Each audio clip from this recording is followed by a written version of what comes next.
Halo Bapak Ibu, saudara-saudari sekalian, lovers and haters, salam cerdas Indonesiaku. Jumpa lagi kita pada kesempatan kali ini. Bagi Anda yang belum subscribe channel saya, silakan subscribe channel saya, tekan loncengnya agar Anda dapat notifikasi setiap kali saya mengupload video-video saya.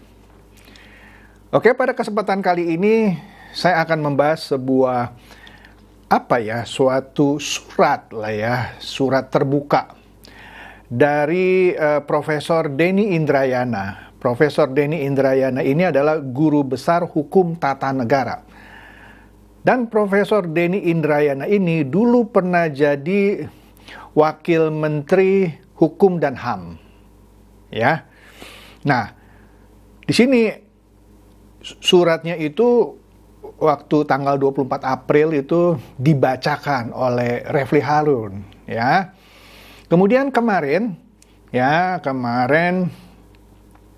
Denny akhirnya muncul di CNN, ya, juga mendiskusikan suratnya itu.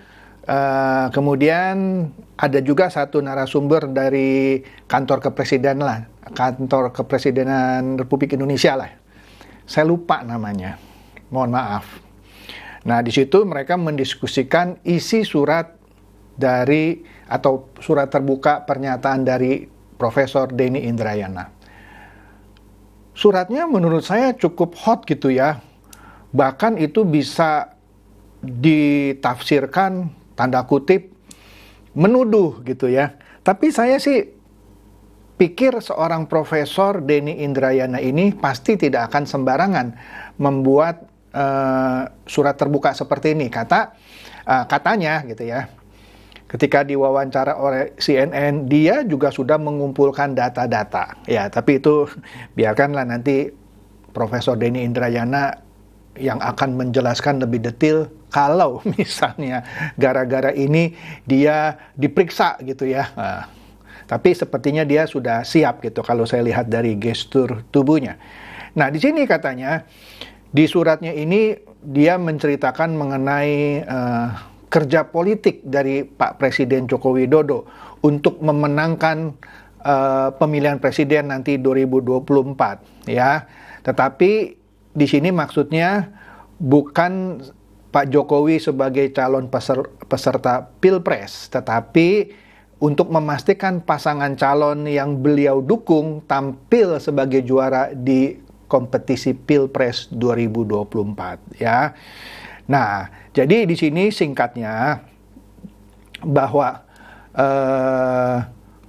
Pak Jokowi dikritisi oleh Denny Indrayana agar tidak cawe-cawe lah kasarnya gitu ya.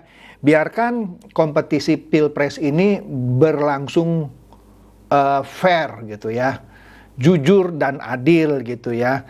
Tetapi di sini Denny mengkritisi bahwa Pak Presiden Jokowi yang katanya ikut cawe-cawe dalam Pilpres 2024 merupakan suatu ancaman nyata bagi demokrasi kita katanya, ya.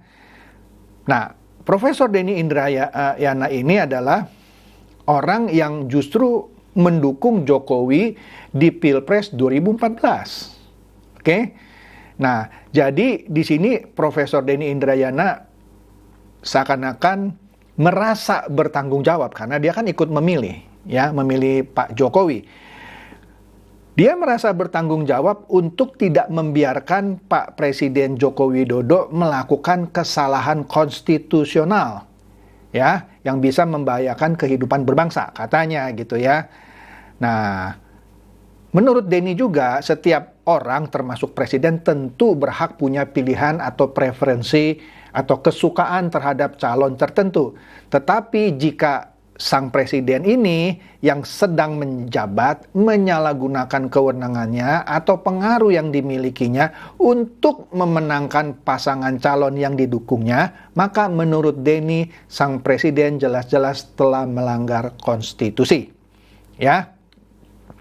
Nah, kemudian sedikit keluar dari surat ini, ya banyak juga orang yang di luar mendiskusikan misalnya ketika Pak Jokowi datang di silaturahmi di kantornya PAN, muncullah ide koalisi besar. Seakan-akan 5 partai ini seakan-akan gitu ya, jadi koalisi besar, yaitu Gerindra, PKB, Golkar, PAN, dan P3.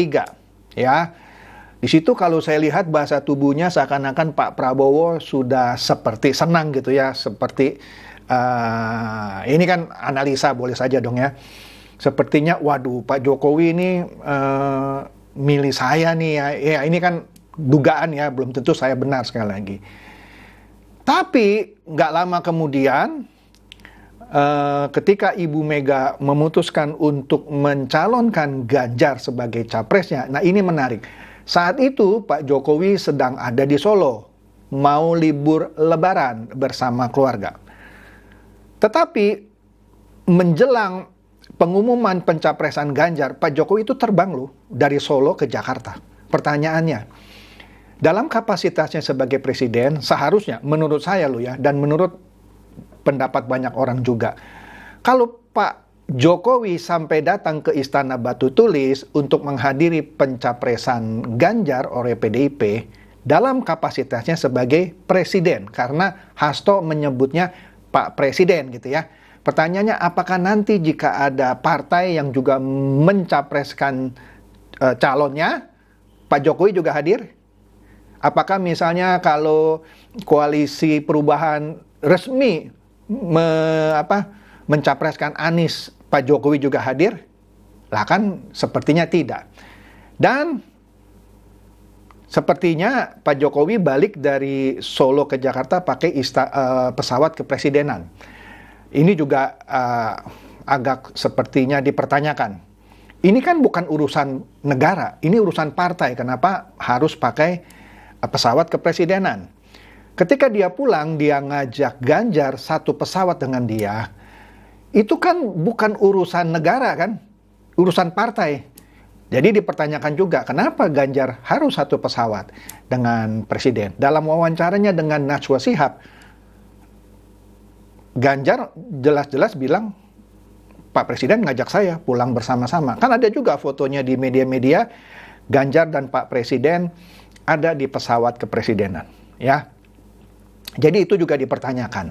Oke, nah kembali lagi ke surat terbuka dari Profesor Denny Indrayana. Jadi dia bilang salah satu tugas utama Presiden adalah memastikan setiap pemilu berjalan dengan bebas, aman, dan fair, gitu ya. Nah, tetapi di sini istilahnya gitu ya, dia melihat bahwa dalam Pilpres 2024 ini Pak Jokowi seakan-akan mengambil peranan sebagai the real kingmaker, ya, karena dia tidak mau lagi kekalahan pemilihan gubernur Jakarta 2017 ketika jagoannya Pak Jokowi yaitu Ahok dan Jarot kalah dari Anies Baswedan. Jadi sekarang ini menurut Profesor Denny Indrayana, dia ingin memastikan dalam Pilpres 2024 calon yang dia dukung itu menang, kira-kira begitu ya. Nah, jadi di sini di satu pihak seakan-akan yang koalisi besar walaupun belum terbentuk merasa dapat angin surga gitu ya. Tetapi ternyata Pak Presiden mendukung Ganjar Pranowo. Percaya atau tidak, dari gestur tubuhnya terlihat bahwa Pak Prabowo seperti tanda kutip ya kecewa. Karena nggak mungkin lah dia mau jadi wakilnya Ganjar. Dan juga nggak mungkin lah Ganjar mau jadi wakilnya Prabowo. Karena Ibu Mega itu pasti ngotot bahwa Ganjar harus jadi presiden. Kecuali sesuatu dan lain hal terjadi seperti katanya Pak Prabowo, dalam politik segala macam terjadi. Musuh bisa jadi kawan, kawan bisa jadi musuh. Oke. Nah, kemudian berlanjut lagi. Di sini dikatakan juga, nah ini setengah menjurus gitu ya. Nah, bahwa orang yang ada di kantor kepresidenan yaitu Pak Muldoko, tanda kutip sepertinya mendapat restu gitu ya untuk mengambil alih Partai Demokrat. Harusnya ketika Pak Muldoko mau mengambil alih Partai Demokrat, ya harusnya secara etis katanya Pak Jokowi harusnya melarang, tapi ini sepertinya dibiarkan, ya. Nah, jadi panjang deh, ya, sehingga di sini intinya dengan membiarkan Pak Muldoko nih katanya, ya, dia mau menggagalkan pencapresan Anies Baswedan, sehingga skenarionya yaitu mendukung Ganjar dengan Sandiaga Uno, seperti yang sudah pernah saya bahas ya sebelumnya, dan juga mencadangkan Prabowo. Jadi Pak Prabowo itu jadi serep gitu ya. Jadi serep, yaitu dengan memasangkan Pak Prabowo dengan Erlangga Hartanto.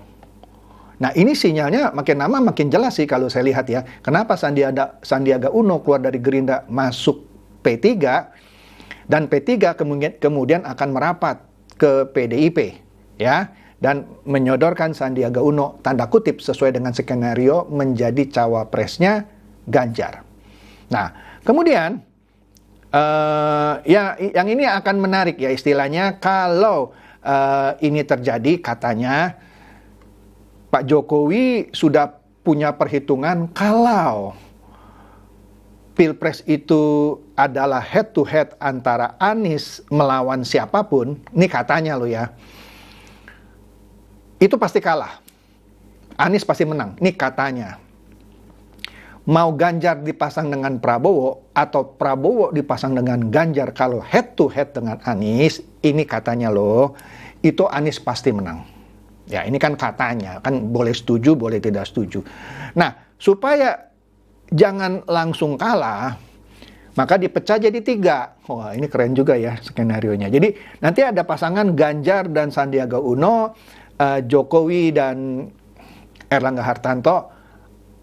Anies sebut saja tetap jadi capres lah gitu dengan siapapun calonnya. Maka suara akan terbelah 3, di mana bisa diharapkan Anies bisa tersingkir, sehingga akhirnya head to headnya antara Prabowo dan Ganjar. Kira-kira demikianlah, supaya yang jadi all the president men gitu ya. Seperti itulah. Jadi itu tujuannya supaya program-programnya seperti Proyek IKN, ibu kota negara ya, yang di Kalimantan tetap berlanjut, dan segala macam dah ya. Nah, di sini di dalam, menurut Profesor Denny juga, Pak Eros Jarot di dalam talkshow Satu Meja di Kompas TV ya, dikatakan oleh Eros Jarot juga katanya ya, Pak Jokowi mendukung beberapa capres tertentu tetapi tidak Anies katanya, karena ingin memastikan beliau akan mendarat secara aman dan nyaman. Wih, ya kan? Nah, jadi ya kira-kira seperti itu ya. Jadi dikatakan juga di sini bahwa segala macam ini apa ya? Aduh, panjang sih ini suratnya ya. Bahwa planning ini memang sudah di-plan sejak lama gitu ya. Jadi Pak Profesor Denny Indrayana hanya ingin memastikan saja, dan dia menganggap surat terbuka ini sebagai masukan kepada Pak Joko Widodo untuk memastikan pemilihan umum itu berlangsung dengan fair ya, dan aman gitu ya. Ya, tapi ya susah lah ya, bisa saja pendapatnya Profesor Denny Indrayana dimentahkan gitu ya. Tapi ya kita tinggal lihat saja apa berikutnya gitu ya. Dan ini banyak sekali ya, ini ngeri sekali kalau kita baca ininya ya, baca secara menyeluruh ya. Tapi ya saya cuma bisa share sampai situ saja. Saya nggak mau masuk yang serem-serem gitu ya, karena waduh ini memang serem suratnya ya. Tapi ya kita lihat saja perkembangan terakhir, apakah nanti tetap ada 3 calon, ini asumsi ya, Pak Anies Baswedan tetap bisa maju sebagai capres yang resmi versi KPU ya, bukan hanya versi koalisinya. Karena sampai sekarang pun tidak ada capres yang sudah resmi mendaftar ke KPU, karena baru nanti September sampai Oktober dibukanya gitu ya kan. Jadi masing-masing partai boleh saja mencapreskan jagoannya tapi sebelum masuk ke KPU itu belum resmi ya. Jadi kita lihat apakah nanti tetap akan ada 3 calon, yaitu Pak Anies Baswedan dengan siapapun, kemudian Pak Prabowo dengan siapapun, atau Ganjar Pranowo dengan siapapun ya. Dan ini tentunya akan seru.